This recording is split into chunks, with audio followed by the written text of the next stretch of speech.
तो गाइस आज गन्नों का तो ढेर ढेर हो चुके हैं यहाँ पर और आज हमारे घर पे भी जो कि गन्ने की पूजा होने वाली है। ये guys welcome to my new blogs. तो मैं उठ चुका हूँ चाय माय पीने हो जाने के बाद तो चलते हैं सबसे पहले रेडी होने के लिए, क्योंकि रेडी होने के बाद सबसे पहले तो अपन को जाना है दुकान के लिए। तो फाइनली मैं रेडी हो चुका हूँ और पहले लेता हूँ अपना बैग। बैग उठाने के बाद सीधे चलते हैं दुकान के लिए। तो रास्ते में देखे हमने काफी सारे गन्ने आ चुके हैं और गन्नों का तो ढेर ही ढेर हो चुका है। बिल्कुल भाई साहब, अपन तो भाई देख के हैरानी हो गया, कई काफी गन्ने आ चुके हैं। तो सबसे पहले पहुंच जाते हैं अपने बाबा के दर्शन करने के लिए। और सबसे पहले दुकान बाद में खोलेंगे, पहले बाबा के दर्शन करने के बाद तो अब बाहर ही आती है हमारी दुकान खोलने की। दुकान खोलने के बाद सीधे अब अंदर घुसते ही एंट्री ले लेते हैं। यहाँ पे तो भाई आपको पता ही है, सवेरे कवाड़ा ही हो जाता है इधर से उधर।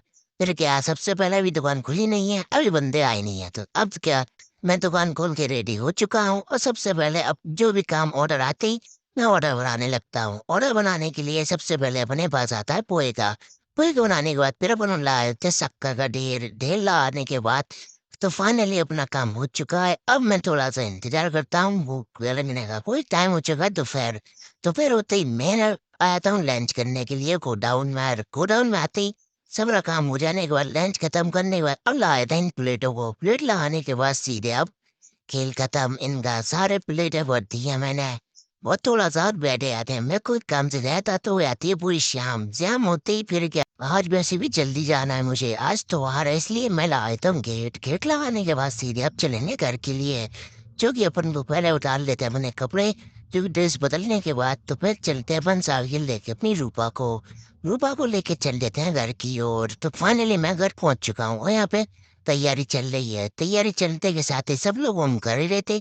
तो हमारा भी हो चुका है और फिर आया थी बारी हमारी परगम्बा देने की। तो हम सबसे पहले उठा लेते हैं खीले और सब लोग लाइन से खड़े हो जाते हैं और जो कि परगम्बा देने लगते हैं। और काफी सारे लोग थे और परगम्बा भी खूब अच्छे तरीके से लग चुकी थी हमारी परगम्बा लग। तो फिर क्या, आपके यहाँ पे भी गन्ने की पूजा हो रही होगी। जो कि जब तक पूजा नहीं होगी तो घर में शादी ब्याह नहीं होंगे, क्योंकि शादी ब्याह कराने के लिए पहले बाबा को उठाना पड़ता है। तो फिर फाइनली हमारी पूजा हो चुकी है। पैगम्बा खत्म हो जाने के बाद तो अब बारी है हमारी ढोक लगाने की। जो कि हमने सारी पूजा समाप्त हो चुकी है हमारी पूजा। पूजा हो जाने के बाद अब गन्नों को रस से चढ़ाया जाएगा। रस से चढ़ाने के बाद तो आइए पसंद है लाइक करना चाहिए। जब तक के लिए जय श्री राम।